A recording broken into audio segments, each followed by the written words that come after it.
اعوذ باللہ من الشیطان الرجیم بسم اللہ الرحمن الرحیم یا بنی اسرائیل اذکروا نعمتی التی انعمت علیکم وانی فضلتکم علی العالمین. یہ ترتیب ذہن میں رکھیے. اور دوسری آیت بھی جو کہ صرف یہ ہے کہ ترتیب تھوڑی سی بدلی ہے. بریکٹ یوں بناتے ہیں تو اس کی چونچ ادھر ہوتی ہے تو اس کی چونچ ادھر ہوتی ہے. تو اسی طریقے سے ذہن میں رکھیے کہ دوسری آیت کی ترتیب تھوڑی سی بدل دی ہے درمیانی، اور وہ بھی درمیان میں چونچ والا معاملہ جو ہوتا ہے. وَاتَّقُوا يَوْمًا لَا تَجْزِي نَفْسٌ عَن نَفْسٍ شَيْئًا، یہ تو جو کہ تو وہی ہے. ڈرو اس دن سے جس دن کوئی جان کسی دوسری جان کے کام نہ آ سکے گی. وَلَا يُقْبَلُ مِنْهَا عَدْلٌ، وہاں کیا تھا وَلَا يُقْبَلُ مِنْهَا شَفَاعَةٌ، یہاں کیا آیا وَلَا يُقْبَلُ مِنْهَا عَدْلٌ، نہ اس سے کوئی فدیہ قبول کیا جائے گا. وَلَا تَنْفَعُهَا شَفَاعَةٌ، یہ شفاعت بعد میں لے آئے، عدل پہلے لے آئے. وہاں شفاعت پہلے ہے، عدل بعد میں، بس یہ تبدیلی ہے. وَلَا هُمْ يُنصَرُونَ، اور یہ پھر جو کا تو وہی جو پہلی آیت میں تھا، جو چھٹے رکوع کی دوسری آیت ختم ہوئی، نہیں انہیں کوئی مدد مل سکے گی. یہ جو حصہ تھا جو تقریباً 10 رکوعوں پر مشتمل تھا، سورہ بقرہ کے 18 رکوع کہ جن میں روح سخن ہے سابقہ امت مسلمہ کی طرف. 4 رکوع بڑے عموم کے حامل تھے، لیکن بین السطور وہاں بھی اشارے موجود تھے. روح سخن جو تھا وہ بنی اسرائیل کی طرف. 10 رکوعوں میں صراحت کے ساتھ ساری گفتگو انہی سے ہے، الا یہ کہ ایک جگہ مسلمانوں سے خطاب کر لیا، کچھ آخر میں اہل مکہ کا تذکرہ بھی ہو گیا. اب اس کے بعد ذکر شروع ہو رہا ہے حضرت ابراہیم علیہ السلام کا. وہ بات سمجھ لیجئے کہ کیا وجہ ہے اس کی. دیکھیے حضرت ابراہیم کی نسل کی یہ 2 شاخیں چلی، ویسے تو 3 ہیں.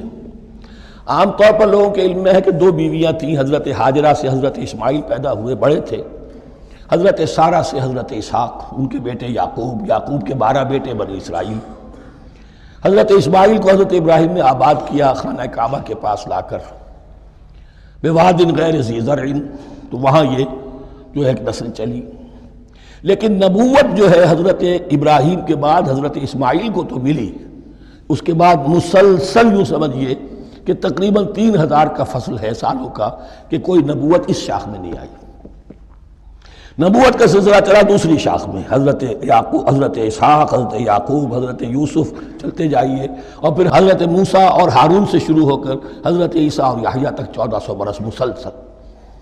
اگرچہ تیسری شاخ بھی تھی، بنو قطورہ کہلاتے، تیسری اہلیہ آپ کی تھی قطورہ. بنی قطورہ میں سے ان کی اولاد بڑی کثیر تھی.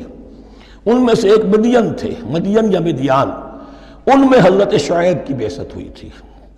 حضرت شعیب بھی حضرت ابراہیم کی نسل میں سے ہیں، لیکن بنی مدیان میں سے. بہرحال اب چونکہ حضور کی بعثت ہوئی بنی اسماعیل میں، ادھر بنی اسرائیل ہیں جن سے یہ خطاب ہو رہا ہے سابقہ امت مسلمہ. اور اب یہ امامت الناس منتقل ہونے والی ہے بنی اسرائیل سے بنی اسماعیل کو. تو اب اگر اس انتقال کے وقت نقل، اگر وہ جو کامن فیکٹر ہے اس کا تذکرہ کیا جائے تو بات آسان ہو جائے گی. ابراہیم ہی تو جد امجد ہے نا تمہارے. تم یعقوب کی اولاد ہو ٹھیک ہے، لیکن یعقوب کس کے بیٹے تھے؟ اسحاق کس کے بیٹے تھے؟ ابراہیم کے. تو یہ دوسری نسل بھی تو ابراہیم ہی کی ہے.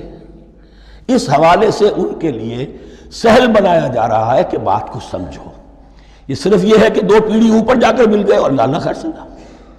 اور حضرت ابراہیم نے خانہ کعبہ کی تعمیر کی اور اسے اب مرکز بنانا ہے اہل توحید کا. لہذا یہ ساری گفتگو اب شروع ہو رہی ہے. 4 رکوع اب وہ ہیں 15ویں سے شروع ہو کر 18ویں تک، جن کا اصل مضمون ہے تحویل قبلہ. وَإِذِ ابْتَلَىٰ إِبْرَاهِيمَ رَبُّهُ بِكَلِمَاتٍ فَأَتَمَّهُنَّ، اور ذرا یاد کرو جب ابراہیم کو آزمایا اس کے رب نے بہت سی باتوں میں. میرا ایک کتابچہ ہے حضرت ابراہیم کی شخصیت پر، حج اور عید الاضحیٰ اور ان کی اصل روح، اور اس میں ایک تحریر ہے، ایک تقریر ہے. جو تحریر ہے وہ مجھے بہت پسند ہے کہ کیسے کیسے امتحان آئے ہیں حضرت ابراہیم علیہ السلام پر. فَأَتَمَّهُنَّ، اب یہ ایک جملے میں ایک پوری داستان ہے. اس نے ان سب کو پورا کیا، سب میں پاس ہو گیا. ہر امتحان سے کامیابی کے ساتھ with flying colors ہر امتحان سے نکلے. قال انی جاعلک للناس اماما. تب ہم نے کہا اے ابراہیم اب میں تمہیں نوع انسانی کا امام بنانے والا ہوں. قال ومن ذریتی، انہوں نے کہا اور میری نسل کے بارے میں بھی یہ وعدہ ہے کہ نہیں؟ قال لا ینال عہد الظالمین، فرمایا میرا یہ عہد ظالموں سے متعلق نہیں ہوگا. مطلب کیا ہوا کہ تمہاری نسل میں سے جو صاحب ایمان ہوں گے، نیک ہوں گے، سیدھے راستے پر چلیں گے، ان سے ہمارا وعدہ ہے، لیکن نسلیت کی بنیاد پر نہیں ہے کہ جو بھی تمہاری نسل میں سے لازماً وہ اس وعدے کا مصداق بن جائے. وَإِذْ جَعَلْنَا الْبَيْتَ مَثَابَةً لِلنَّاسِ وَأَمْنًا، اور یاد کرو جب کہ ہم نے گھر کو، اپنے گھر کو، بیت اللہ کو قرار دے دیا لوگوں کے لیے زیارت کی جگہ، لوٹ کے آنے، لوٹ کر آؤ، حج کرو. مَثَابَةً لِلنَّاسِ وَأَمْنًا، اور اسے امن کا گھر قرار دے دیا. وَاتَّخِذُوا مِن مَقَامِ إِبْرَاهِيمَ مُصَلًّى، اور ہم نے حکم دیا کہ مقام ابراہیم کو اپنی جائے نماز بنا لو، نماز پڑھنے کی جگہ بنا لو. آج کل تو بعض علماء نے یہ کہا ہے کہ مقام ابراہیم سے مراد کوئی خاص پتھر نہیں ہے، بلکہ اصل میں وہ تو پوری جگہ جو تھی وہ مقام ابراہیم، حضرت ابراہیم وہاں آباد ہوئے تھے.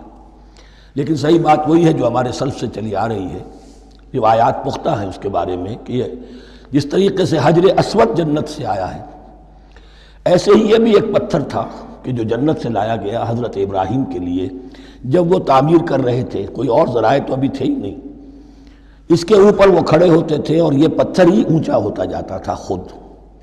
اب جیسے جیسے تعمیر اوپر جا رہی ہے تو اس کے لیے یہ پتھر اونچا ہوتا تھا. وہ پتھر ہے جو مقام ابراہیم اب بھی محفوظ ہے، اور وہاں پر پھر طواف کر کے کعبے کا مکمل، پھر اس کے آس پاس جو ہے 2 رکعت جو ہے وہ ادا کی جاتی ہے نماز. وَعَهِدْنَا إِلَىٰ إِبْرَاهِيمَ وَإِسْمَاعِيلَ أَن طَهِّرَا بَيْتِيَ لِلطَّائِفِينَ وَالْعَاكِفِينَ وَالرُّكَّعِ السُّجُودِ، اور ہم نے عہد لے لیا تھا ابراہیم اور اسماعیل سے کہ تم دونوں ہمارے اس گھر کو، بیتیا میرے اس گھر کو پاک رکھو. اب یہ تطہیر بھی دونوں طرح کی ہوگی، ظاہری صفائی بھی ہو، گند نہ ہو، تاکہ زائر آئیں تو ان کے دلوں میں جو کدورت پیدا نہ ہو، کوفت نہ ہو، کھلی فضا ہو، صاف رکھو. اور تطہیر باطنی، وہاں توحید کا چرچا ہو، کوئی اور کفر اور شرک جو ہے وہ نہ آنے پائے. ان طہرا بیتی للطائفین والعاکفین، طواف کرنے والوں کے لیے، اعتکاف کرنے والوں کے لیے، والرکع السجود، اور رکوع اور سجود کرنے والوں کے لیے. وَإِذْ قَالَ إِبْرَاهِيمُ رَبِّ اجْعَلْ هَٰذَا بَلَدًا آمِنًا وَارْزُقْ أَهْلَهُ مِنَ الثَّمَرَاتِ مَنْ آمَنَ مِنْهُمْ بِاللَّهِ وَالْيَوْمِ الْآخِرِ. اور یاد کرو جب کہ ابراہیم نے کہا تھا اے میرے پروردگار اس گھر کو امن کی جگہ بنا دے، اور اس کے رہنے والوں، اس کے ہاں آباد ہونے والوں کو یعنی بنی اسماعیل کے لیے ان کو رزق عطا فرما، میووں کا اور پھلوں کا. من آمن منہم باللہ والیوم الآخر. اب یہاں حضرت ابراہیم خود رک گئے کہ میں اپنی ساری اولاد کے لیے یہ دعا نہ کروں، اس لیے کہ وہاں روک دیا گیا تھا لا ینال عہد الظالمین. تو جو بھی ان میں سے ایمان اور عمل صالح والے ہوں اور یوم آخر پر ایمان رکھتے ہوں، اجعل هذا البلد آمنا وارزق اهله من الثمرات من آمن منهم بالله واليوم الآخر. اب یہاں دیکھیے اللہ تعالیٰ نے گویا کہ ہم کہیں گے ازرہ شفقت مسکراتے ہوئے گویا کہ فرمایا کہ ابراہیم قال ومن کفر، تمہاری اولاد میں سے جو کفر کرے گا فأمتعه قلیلا، اس کو بھی میں دنیا کا ساز و سامان تو دوں گا.